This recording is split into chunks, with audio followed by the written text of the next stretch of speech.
Chenny asks if Ollie saw the pictures. He did. He tries to sell her and Gabe. Keyword being try. I mainly think it's hilariously sad that Gabe's so-called best friend can't name a single trait that could possibly be appealing to Channy. The best thing he has to offer is he's a recovering Hollywood star. No, scratch that. It's pretty much the only thing Ollie says here.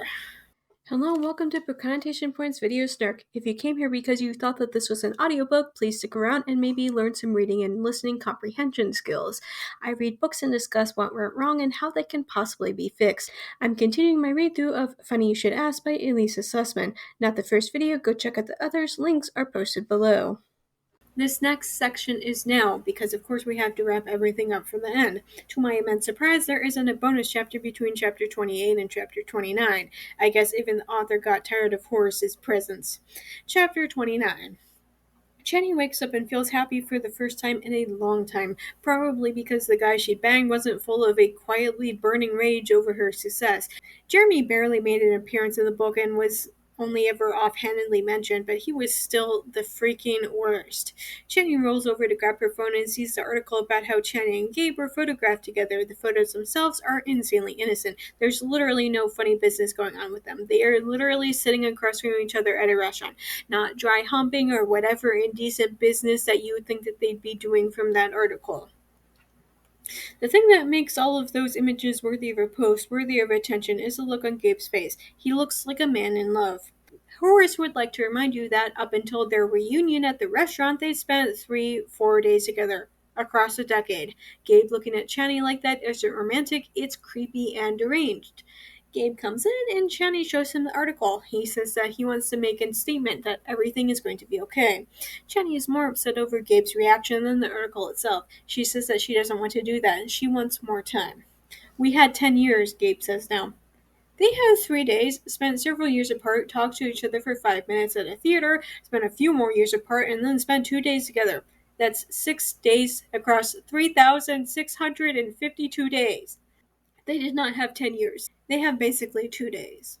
Gabe seems to think that they need to get ahead of this before the press starts to run with speculations, which I'm kind of in agreement with him about this. Even if the two of them hadn't slept together, I don't want to endure another decade of Channing whining about how people thought that she'd slept with Gabe twice. This leads Channing to another self-loathing spiral about right after the pictures of her and Gabe on the red carpet surfaced. My very presence near Gabe had apparently created a tear in the fabric of the universe. Up was down, right was wrong, cats and dogs living together, total anarchy. I'm sorry, but if one random lady attending a red carpet event with a celebrity exactly once is going to disrupt the entire balance of the universe, then that balance was never any good to begin with. Also, if your life is thrown out of whack because one random lady went to a red carpet event with a celebrity exactly once, you should probably seek therapy in a mental hospital that you cannot leave from. To them, I was nothing more than a bad writer who had slipped her way into the spotlight. I think that the stupidest part about this is that Channy didn't even have the decency to actually sleep with her celebrity crush. Like, if you're going to go down that road, at least get an orgasm or two from the deal. Here's Horace again to remind everybody that Channy 100% could have avoided all of this if she hadn't written about going to Gabe's house and going into details about the bed in his guest room. Like, what exactly did she think was going to happen? That people would say, okay, good article, and move on with their lives? It is literally her job to turn celebrities into household names. Her task with the Gabe interview was to convince people to go see his James Bond movie. Don't tell me that Channy never once thought that writing about Gabe's guest bed wouldn't convince people that she'd slept with him. Back in the present, Channy doubles down on her decision that she doesn't want to get in front of this. She tells Gabe that she can't do this, and then calls out his behavior 10 years earlier. If he'd wanted to be in a relationship with her, he shouldn't have run off with Jacinta. Gabe is quick to pull out the Uno reverse card and tells her that she snuck out from his home 10 years earlier, that of course he thought that the only thing Channy was after was some more material for her article, and she got it. Channy says that maybe the only thing that the relationship is between a celebrity and a journalist. He says that it's not. Then, for the first time this entire book, Channy says that neither of them know each other. And then, to my immense surprise, she acknowledges those 6 days. She goes on to say that she could write so much about meeting his family and everything that he said to her these past 2 days. He basically double dog dares her to do it. And then he asks her why she's doing this. She says that this was a mistake. He insists that 10 years earlier was a mistake, but not this. The only mistake now would be if she left their relationship, which I would like to remind you, it's literally been 2 days. Jenny then explains to him that her entire career is built off of the implication that she slept with Gabe, that nobody gives a hoot about her writing. They only care about Gabe. That it's different for him. Yes, he is hounded by his alcoholic past, but at the same time, there's always going to be a new mover for him, especially now as he's rebuilding himself. But the stink of the Channy Gay business will forever follow her. He calls her out and tells her to stop acting like a victim, which things are getting quite real all of a sudden. Too bad that in order for the realness to be effective, we had to read through an awful lot of garbage. Jenny tells him that her writing the first article had been a huge mistake. Gabe is quick to agree with that. Chapter 30. Jenny storms out from Gabe's apartment, but she's clearly intending to go back at some point since the only thing she took with her was her coat and boots. She hides from Gabe, who had followed her out in the alley behind his house. She thinks about calling Katie, but calls Ollie, who comes to pick her up. He takes her to a diner where he tells her that she should give Gabe another chance. You don't even know what he's done, I say. Aside from Gabe's creepy behavior and being obsessive with the girl he knew 3 days a decade earlier, Gabe did literally nothing wrong. If you cut off their relationship and had it start 2 days earlier, people would have called Channy crazy. She slept with her celebrity crush and then almost immediately after started to talk about regrets. However, since a relationship does not exist inside of a vacuum of those 2 days, we do have to talk about that 10-year gap. The dude is fucking obsessed with her, and why? I'm still struggling to wrap my mind around it. If Channy was a spice, she'd be Flower, bland, boring Channy. The only notable thing in her life was because of him.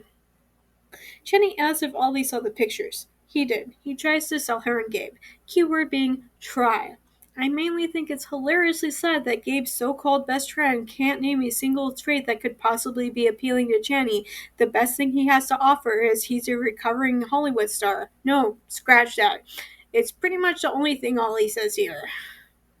I didn't ask for this, I say. Horace, the dead horse, says that you 100% did ask for this. You didn't have to write the article the way you did. Ollie reminds Channy that celebrities are people too, that they're every bit of deserving actual love as everybody else. And it's not like Gabe asked for it, although Horace would also like to remind everybody that nobody was forcing Gabe to be in the Hollywood scene either, nor to self-medicate with alcohol. Ollie tells her that Gabe had been following her career, which is yet another Horace moment, but whatever. He also brings up the male celebrity who was quite upfront about his offer to have intercourse with Channy, that the reason why that celebrity got fired from his role was because he went around and bragged about Channy in front of Gabe. Then, for the first time this entire book, Channy admits that she knew exactly what she was doing, that she isn't the victim and she should stop acting like it, that she'd written that article because it was her goddamn job. Gabe then shows up, because of course he does. He apparently can't take a hint, but then again, if the guy could read the frickin' room, he wouldn't have a story to begin with. Channy leaves with him, but I think that I'm more frustrated over how she didn't even get to eat her breakfast than how she caved like a flam the second Gabe showed up. They go back to his apartment, and it's there that Channy realizes that his living room window looks out over the alley and that he would have seen her hiding behind the dumpster. She acknowledges that she knows that she was acting stupid, but I'm mainly thinking about how she keeps claiming that she's in therapy, yet she's doing childish things like this because she can't handle being told the freaking truth. Horace would like to tell you that if Channy has actually been going to therapy, she would have worked through all of this. I'm not saying that she would be mentally well, but she sure wouldn't be flipping out over 2 photos of her and Gabe together. Gabe tells her that, much like his father's death, he'd been hoping to shield Channy from all of this. He doesn't come out and say it, but there's the underlying topic of predatory press constantly prying into things that they shouldn't. Horace would like to remind you that celebrities have the right to their privacy, and it's honestly kind of weird how the public demands to know every little thing about them. Gabe himself decides to take a spin on Horace and says about how low his self-esteem was as he walked into the role of James Bond. He confesses that he didn't hate the article, and admits that he did have that one creepy celebrity fired from the second movie. Channy asks the question everybody's dying to know. Why her? He says that it was her original short story, the fiction one with the dragons, but what really sealed the deal with him was when he'd watched her walk up the drive to his house for that first time and she was talking to herself, that he liked the way her brain worked. And, this is literally the last chapter, yet at the same time, the author has never once actually bothered to establish any of that. Only that Channy is a writer and literally nothing else beyond that singular tidbit. We've seen snippets of some of the stuff she's written, and, why? The style itself was pretty decent, but they were so meandering and pointless. So while Channing says that Gabe's confession over why he fell in love, or lust, let's not pretend like this is deeper than Gabe wanting to get into Channing's pants with her made her breathless. I'm sitting here scratching my head. Horace says that literally nothing about this is in any way romantic. He continues on to say that even if things had played out differently a decade earlier, it would have been, and I quote, a mess, and says that there's always going to be people who judge Chetty for what they think she's done, that the stink of her first article will always follow her, and that there's always going to be the pigs who think that Chetty owes them bedroom stuff simply because she's a woman and they're men. In short, life stinks and is unfair. But hey, at least she'll have him. Although, if this is his way of selling himself, he's somehow doing a worse job than Ollie. I can't think of a single pro to Channy staying in a relationship with Gabe. Yes, he has money, but at the same time, he literally told her that she's going to be non-stop harassed if they move forward with their relationship. He then gives her the choice, either go into the airport and go back to California or come back inside with me. Although I like to point out that all of Channy's things are still inside. After he leaves, Channy sits in the truck and thinks about how easy it would be to leave, to go back to LA and write the article, and to continue to lie to everybody about the exact nature of her relationship with Gabe. I hope that I don't have to tell you that she chose Gabe. The two of them physically run into each other outside, where he confesses that he loves her. Horace reminds you that you know exactly what I'm going to say about their so-called romance. At least when he infodones about everything he loves about her, he's saying more than the most superficial things. I don't mind how he says that he loves her hair and bottom when he also goes on to say that he loves her smart mouth. The fact that Channy has not once said anything remotely intelligent in this entire book is beyond the point. When he's finished, Channy says that she loves Gabe too. Gabe tells her to stay with him in Montana, that he isn't sure of how any of this is going to work out, but by God, they're going to give it a shot anyway. Bonus Chapter 32. Today's article is written by Gabe Parker Horowitz. I probably would comment about how he's changed his name, but I'm not going to touch on it if the book doesn't. Gabe starts off by saying that he's been given the space in the Broadsheets magazine to write about the opening of his theater, but that he's instead going to talk about something else, because this is the last chapter of this stupid book, so we're hardly going to deviate from any of this book's signature of not staying on topic now. He explains that 10 years ago his wife, aka Channy, asked him, what does success look like to Gabe Parker? That him from 10 years earlier would have said stuff like money, the houses, the cars, getting more and more roles so that he could keep that lifestyle. Gabe continues on to say that he felt safe when he was in his roles, that he liked escaping into a fantasy where he didn't have to be Gabe Parker anymore, but eventually that wasn't enough, so he needed to supplement that fantasy time with drinking. That it helped to quiet the voices, external and internal, and that he was not and could never be good enough. And it was only once that was taken away from him that he realized that he didn't want any of that to begin with. He goes on to say that success is stepping off the stage and feeling like he deserves to go back up there again. But most importantly, to wrap up this novel, he says that success is his wife, in knowing that he's no longer living in a fantasy.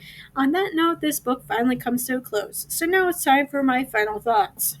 The first and most obvious thing that comes to mind naturally is Horace. The fact that I literally had to create a shorthand to remind people that we've already gone over this subject ad nauseum should be telling enough as it is. Like, I've had stories that brought Horace out a little bit, but nothing to the extent of this book. I'm not sure how long that this book would have been if it hadn't constantly gone back and forth, if it had removed all of those tedious, unnecessary articles, which were then rehashed in the actual plot. But it probably wouldn't have been a full-length novel, that's for sure. The relationship wasn't the worst that I've seen. I think the bar is literally set at, please don't break into a woman's house and sleep under her bed, which Gabe was creepy, sure, but it wasn't like he was doing that. But at the same time, literally nothing about their relationship is in any way remotely healthy. As Channy said the morning after, they don't know each other. Their relationship was, to be blunt, largely parasocial in nature, from both sides. Neither of them have much in common. And yes, I do remember that Channy is a celebrity reporter, but would you really classify the guy who digs through Britney Spears' trash on the same level as Britney herself? Their entire relationship seemed to revolve around that knee-jerk instant reaction towards one another. and the story revolved around the regret that nothing had happened 10 years prior, so might as well pick up where we last left off, despite the fact that after 10 years anybody would be a completely different person. Much like with so many other so-called romance novels that I read, I can't imagine that Channy and Gabe's marriage would last long. Channy said that she no longer cared about what people thought about her, but I feel like once those stars clear from her eyes, the orgasms stop being so special, and she's yelling at Gabe to please pick up his wet towel off from the bathroom floor for the 9th time this week, she'll probably start listening harder and harder to the people saying, "We were right, Channy did sleep with Gabe." Aside from the toxic relationship, I think that this book's biggest sin was that looking at everything with a bit of distance now, I can assure you that every single thing about this book felt unnecessary. I talk about how this plotline could have been cut, about how this character brought nothing to the table, but every single thing about this book added nothing of value to anything else that was going on. It meandered this way and that, through Gabe's alcoholism, through Channy's toxic relationship with Jeremy, through Ollie. The one thing that stands out in my mind was chapter 28, which is literally nothing but Channy's internal thoughts as she snuck out from Gabe's house, of which we'd already read about her sneaking out in the previous chapter, when Channy literally told us that she snuck out there.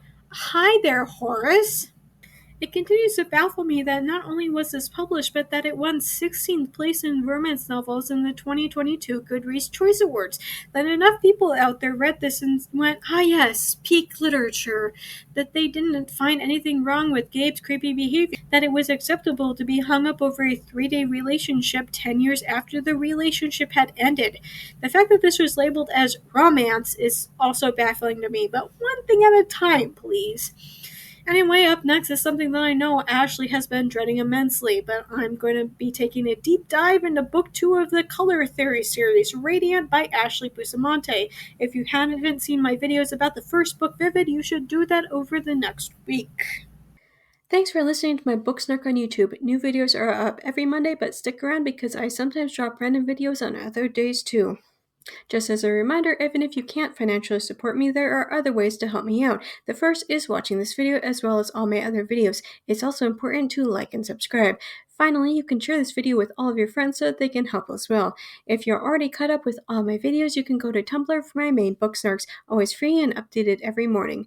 And if you've already read all of my main snarks, then you can find even more snark on my Patreon. You can access it for $1 a month. Members also get early access to my main Tumblr snark. Special thanks to Dawn, Phoebe, and Nikki for supporting me on Patreon already. If you want to hear your name in my video next week, either support me on Patreon or make a one-time donation. Do you like my Snark so much that you want me to Snark your rating? I do that too. For just $6 per chapter, I will tell you how awful that your rating is. But not to worry if you feel like you couldn't take the criticism. I also offer regular book editing as well, just $10 per chapter. You can contact me on any of my social media platforms if you have further questions. If you want to read some of the things that I've written, you can purchase my works on Amazon. I have a slew of erotic short stories and 2 full-length novels. I also frequently run flash sales on my stories, and if you don't follow me on any social media, you might want to do so just so you can know when I might be offering things for free. Links for everything will be posted below. See you next week, guys.